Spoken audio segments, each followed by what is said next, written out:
आज शुक्ला के निधन से हर कोई स्तब्ध है, हर कोई दुखी है और साथ ही साथ अब इस बात पर भी गौर कर रहा है कि आखिर क्यों कम उम्र में लोगों का दिल इस तरह से दगा दे जाता है। हमारे साथ जुड़ रहे इस पर बातचीत करने के लिए मेदांता हॉस्पिटल में कार्डियोलॉजी के vice chairman doctor Rajnish Kapoor. Doctor Kapoor, बहुत बहुत स्वागत है सर आपका। अ, सर, आप लोगों के साथ भी हमने बहुत सारे शोज किए हैं और आपने भी कई बार इस बात को लेकर आगाह भी किया है कि हार्ट अटैक्स के जो मामले हैं वो कम उम्र के लोगों में काफी ज्यादा बढ़ रहे हैं। लेकिन इसके पीछे एक आम धारणा ये बताई जाती है कि जो लोग एक्सरसाइज नहीं करते, फिट नहीं रहते, उनकी लाइफस्टाइल थोड़ी सी अनऑर्गेनाइज्ड है, तो उन लोगों में रिस्क ज्यादा होता है। लेकिन सिद्धार्थ के केस में सर, एक ऐसा फिट इंसान जो हेल्थ कॉन्शियस भी था, फिटनेस को लेकर, उनकी अगर इस तरह से इस उम्र में मौत हो जाए तो फिर क्या वजहें फौरी तौर पर लगती हैं सर? ये बहुत ही इम्पोर्टेंट है इसको इस पे बात करना, इस पे डिबेट करना, क्योंकि ये बहुत अनफॉर्चुनेट है कोई 40 की उम्र में जिसका करियर आगे इतना अच्छा दिख रहा हो और जो आगे बुलंदियों को छू सकता हो और वो छोड़ के चला जाए और वो भी हार्ट अटैक के ज़रिए। इसको समझने के लिए हमें ये सोचना होगा अभी ये ज़रूरी नहीं है। दिस प्रूव्स अ पॉइंट, ये ज़रूरी नहीं है कि अगर हम एक्सरसाइज़ कर रहे हैं, तो क्या हार्ट अटैक नहीं हो सकता? एक्सरसाइज काफी सारे रिस्क फैक्टर्स को नलीफाई करता है। नॉर्मली जिन पेशेंट्स में यंग एज में हार्ट अटैक होता है, वो पेशेंट ज्यादातर स्मोकर पाए जाते हैं या ओबीज होते हैं या जिनकी फैमिली में ये हार्ट अटैक या हार्ट डिजीज बहुत तेज गति से चल रही होती है, पॉजिटिव फैमिली हिस्ट्री होती है, वो पेशेंट्स ज्यादा प्रोन होते हैं यंग एज में हार्ट अटैक के। बट अगर वो लोग एक्सरसाइज कर रहे हैं, थोड़े हद तक बचाव होता है, पूरे हद तक बचाव नहीं हो सकता। बट एक बहुत बड़ा चीज हम लोग मिस कर रहे हैं यहाँ पे, वो है आजकल का स्ट्रेस। हम्म। हमें नहीं मालूम जो सामने से पूरा एक हेल्दी दिखने वाला व्यक्ति, एक सामने से खुश दिखने वाला व्यक्ति, उसके अंदर किस तरह का स्ट्रेस चल रहा है, किस तरह का जद्दोजहद चल रहा है, क्या कॉन्फ्लिक्ट्स चल रहे हैं, तो वो जो स्ट्रेस है, वो बहुत वल्नरेबल बनाता है किसी भी पेशेंट को एकदम से एक हार्ट इवेंट के लिए, हार्ट अटैक के लिए। हम्म। एक बड़ा फैक्टर जो मिसलीडिंग हो सकता है, जो सामने से कुछ दिख रहा है, हो सकता है अंदर से कुछ नहीं हो। तो इसलिए बहुत जरूरी है क्या वो व्यक्ति दूसरों के साथ अपनी चीजें अच्छे से शेयर कर रहा है या नहीं। This is hmm. Very important. Hmm. अपने प्रॉब्लम्स या इश्यूज को डिस्कस कर रहा है या नहीं। स्मोकर है, अगर स्मोकर है तो बहुत तेज गति से एम्पलीफाई होगा हार्ट अटैक का रिस्क।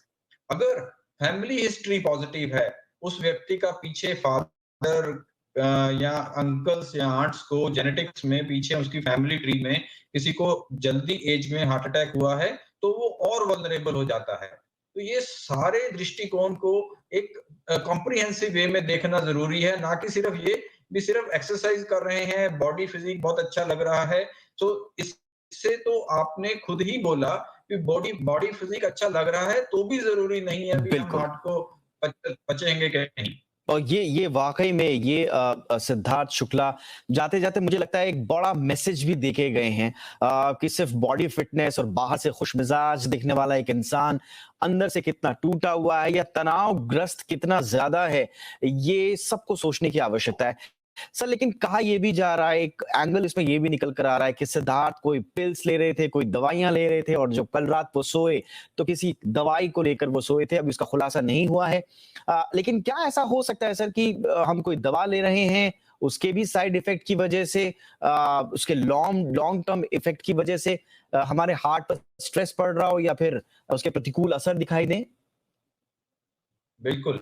सो सो अब नॉर्मल देखें, जो स्ट्रेसर्स हैं बॉडी में, जब एक स्ट्रेस आया, चाहे वो कुछ भी हो, कि आगे काम मिलने में देरी हुआ या कोविड के कारण काम नहीं मिल पा रहा या आगे कैसा लाइफ साइकिल चल रहा है। I am not talking of Siddharth, I am talking in general. किसी भी व्यक्ति के लिए अगर अंदर स्ट्रेस है, तो यूजुअली वो पेशेंट या व्यक्ति स्मोकिंग का सहारा लेने लगता है या किसी पिल्स का सहारा लेने लगता है।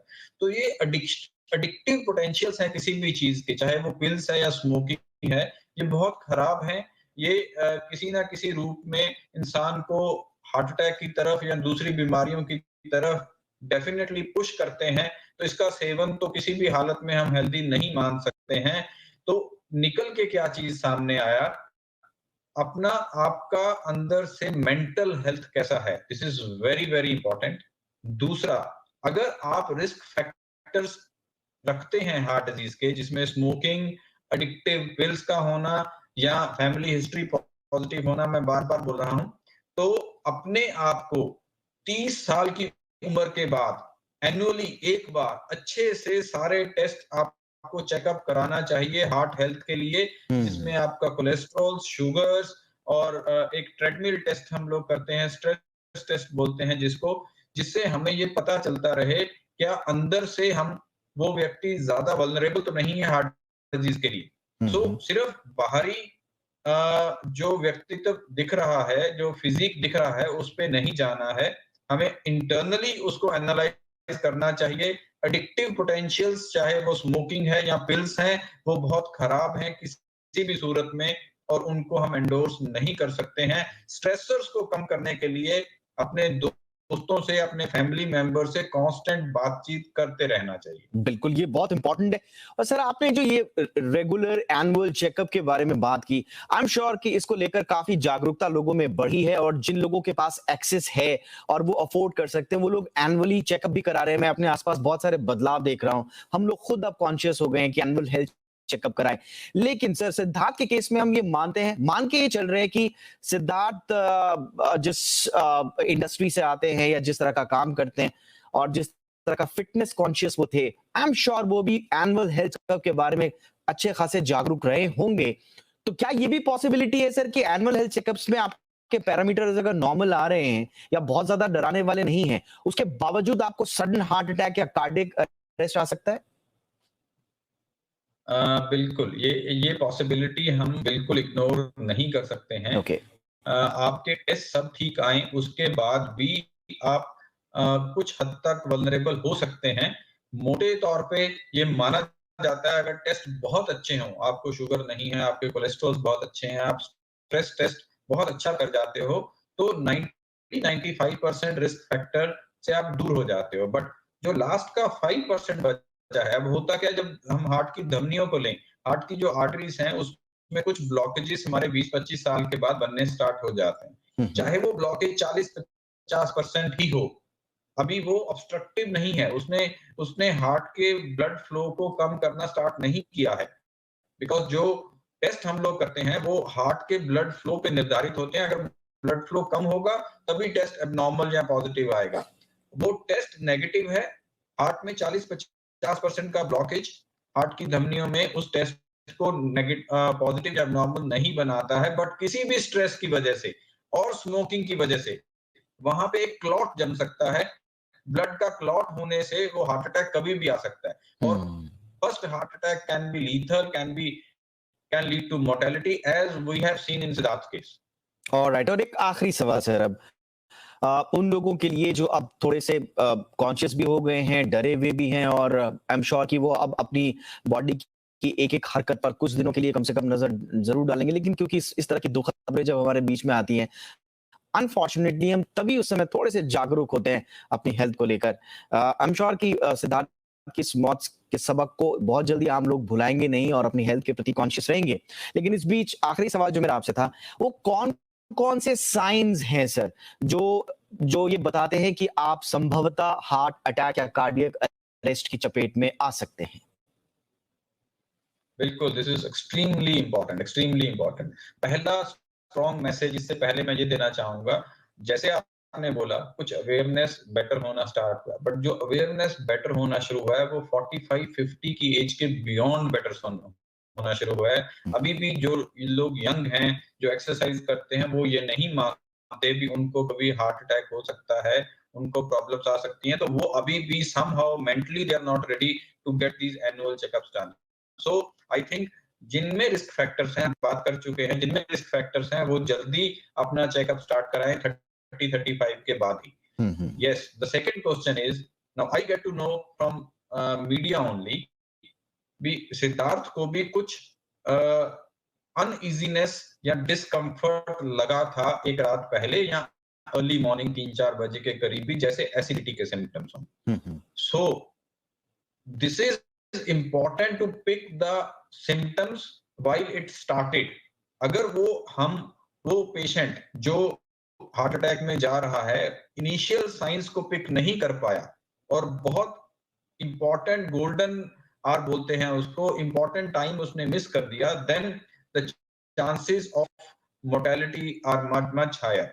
तो कई बार क्या होता है, कुछ पसीना आना, हार्ट के ऊपर कुछ भारीपन लगना या एसिडिटी जैसे सिम्टम्स होना, बर्पिंग होता है, एसिडिटी होता है या जॉ में कुछ हल्का सा घुटन लगना, लेफ्ट आर्म में घुटन लगना, सांस फूलना या कुछ पसीने जैसे सिम्टम्स होना। ये सिंपल सिम्टम्स भी हार्ट अटैक का प्रिकर्सर हो सकते हैं। जब भी किसी को ऐसा लगे, प्लीज उसको इग्नोर नहीं करें। एक ईसीजी कराना जरूरी है, किसी भी पास के हॉस्पिटल या डॉक्टर चैम्बर से वो ईसीजी कराएं। उस ईसीजी से हम रूल आउट कर सकते हैं ये हार्ट का प्रॉब्लम है या नहीं, और ऐसी जानें बच सकती हैं। अगर ये डिजीज अर्ली आवर्स में पकड़ा जाए तो हार्ट अटैक के बड़े अच्छे ट्रीटमेंट्स हैं, बहुत जगह कार्डियक सेंटर्स खुले हुए हैं जो इजीली इन चीजों को बड़े अच्छे से मैनेज कर सकते हैं। और हमारे पास ऐसी स्टोरीज हैं भी सर, जिन्होंने वक्त पर पकड़ लिया सिम्टम्स को और फिर जब वो हॉस्पिटल गए तो डॉक्टर्स ने उन्हें कहा, बधाई भी दी और कांग्रेचुलेट भी किया कि आपने सही समय पर आपने उन लक्षणों को पकड़ा और देखिए अब आपकी जान बच गई है। और ऐसे लोगों ने एक लंबी उम्र तक एक स्वस्थ जीवन भी जिया। इसलिए बड़ा इंपॉर्टेंट है, क्योंकि सिद्धार्थ की तरह जब कोई हमें छोड़कर चला जाता है, उसके बाद हमारे पास दुख और पछतावे के अलावा और कुछ रह नहीं जाता। इसलिए बेहतर है, जैसा डॉक्टर साहब ने कहा, कि एक एक बात को गौर से सुने, अमल में लाएं और अपनी जिंदगी को समय रहते सुरक्षित कर लें। बहुत बहुत शुक्रिया सर, आपने हमारे लिए वक्त निकाला और हमारे दर्शकों के लिए इतनी महत्वपूर्ण जानकारी